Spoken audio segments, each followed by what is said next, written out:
You are a supporter like Tom Coburn, in the past Everett Dirksen, Dwight Eisenhower, Lincoln raised it, Milton Friedman. You know, I'm a big advocate of Article 5 in the Convention of the States. Explain. It's the only way we're going to see fundamental transformation, getting America back to our constitutional form of government that recognizes the power that should have never left the states, should have been kept there, and has been pushed away by a federal power grab of Washington. We're never going to get term limits. We're never going to get a balanced budget. We're not going to get a restoration of constitutional authority and balance where the judiciary no longer acts like they're the supreme being. We're going to have to do this in order to end judicial tyranny. And so I have joined with Michael Ferris and others, and Mark Levin, you, and people who believe, and by the way, it was a big topic at the American Legislative Exchange Council in San Diego when I spoke there last week. Article 5 is something that our founders believed would be the mechanism where the people would ultimately have the power to take it away from Washington if Washington got just overwhelmed with their own sense of importance. Well, that's clearly happened. This is not a radical approach. This is a very rational, reasonable, and balanced approach. And I'm convinced that because it bubbles up from the states, there are the checks and balances that would give people great confidence in the process. But I'm also equally interested in the product that is created when we finally have a power that is returned to the states and that we move it away from the federal government. Our founders would be shocked to see how many things are being done in Washington that were never supposed to be. And they would be stunned to see the courts engaging in nothing short of what Jefferson called judicial tyranny. And I believe the next president ought to, first of all, declare that the federal government will not recognize the illegal, unconstitutional Supreme Court decisions on redefining marriage, and it further should begin to realize that it's not enough to just defund Planned Parenthood. We should invoke Article 5 and Article 14 of the Constitution and declare that the government of the United States will protect human life under the Due Process and Equal Protection Act, and life begins at conception, and that's when we'll start protecting people.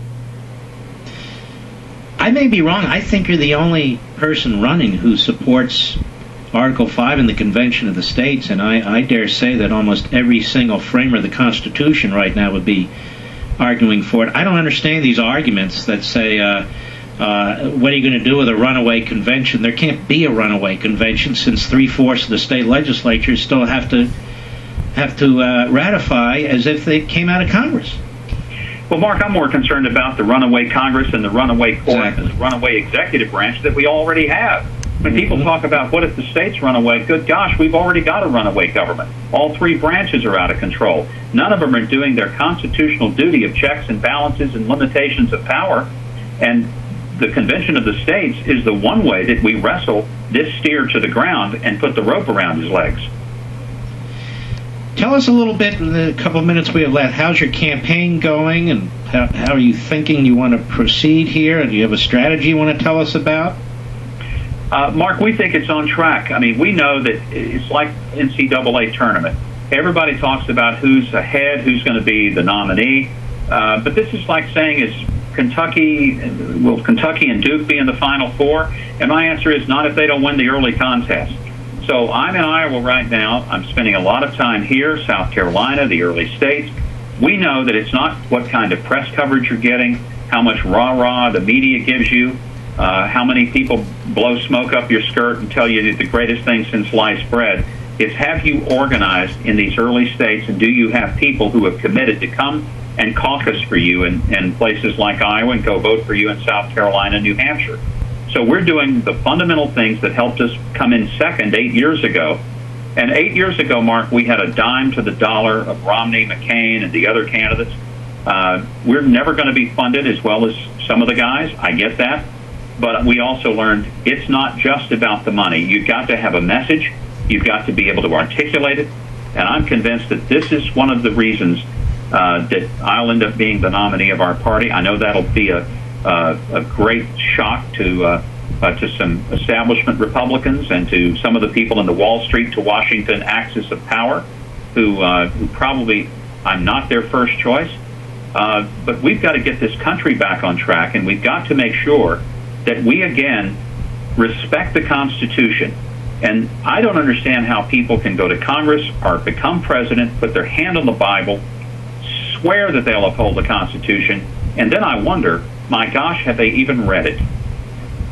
Amen. Amen. I'll tell you what, if you run on these themes, I think a lot of people are going to be very interested in you, Governor. Now, if people want to get in touch with your campaign or support you, where do they go?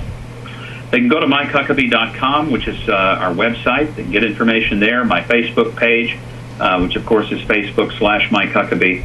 And, I just want people to know, if they want a milquetoast candidate that won't take a strong stand on things like getting true tax reform, because I'm a fair tax guy, Mark. Yeah. Let me stop. We've got 60 seconds. I want you to tell us about that very quickly. All right. The simple version is the fair tax is a tax on consumption, so we no longer tax people's productivity.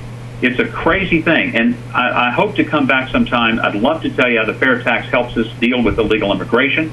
It helps to bring manufacturing jobs back to this country, and it gets rid of the IRS, and it's the only plan that absolutely rids us of the criminal enterprise known as the Internal Revenue Service. Yeah, I've heard you talk about this. This is very important, and I would like to have you back just to focus on that. That takes a little bit of time, but it's a very positive, solid proposal that you have there, Governor. So, all right, well, we appreciate it. You take care of yourself.